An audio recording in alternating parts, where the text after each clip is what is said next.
HMP வைரஸை corona வைரஸோடு ஒப்பிட வேண்டாம் என்று உலக சுகாதார அமைப்பின் முன்னாள் முதன்மை விஞ்ஞானி சௌமியா சுவாமிநாதன் கவலைப்படக்கூடிய தொற்று அல்ல இது என்று விளக்கமளித்துள்ளார். இந்த HMPயும் கரோனாவையும் ஒன்றா பார்க்கவே கூடாது. HMPVங்கிற வைரஸ் இது ஒன்றும் புது வைரஸே கிடையாது. அது ரொம்ப வருஷமாக நம்ம நாட்டில் இருந்திருக்கு. அட்லீஸ்ட் ஒரு 30-40 வருஷமாக அது இங்கே இருக்குது. அது 2001லேருந்து அதை டெஸ்ட் பண்ணிட்டு இருக்காங்க. டாக்டர்ஸ் அதை கண்டுபிடிச்சிருக்காங்க. அது வேறு ஒன்றும் இல்லை, ஒரு சாதாரண இருமல் சளி கொடுக்குற ஒரு வைரஸ். இப்போது இது ஒன்றும் கவலைப்படுற மாதிரி இன்ஃபெக்ஷன் கிடையாது. இது இங்கே ஒரு கேஸ் அங்கே ஒரு கேஸ் அப்படின்னு பார்க்கவே வேண்டாம், தேவையே இல்லை.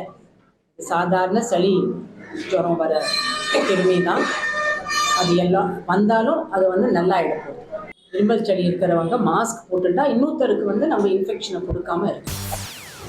செய்திகளை உடனுக்குடன் தெரிந்து கொள்ள உடனே சப்ஸ்கிரைப் பண்ணுங்க.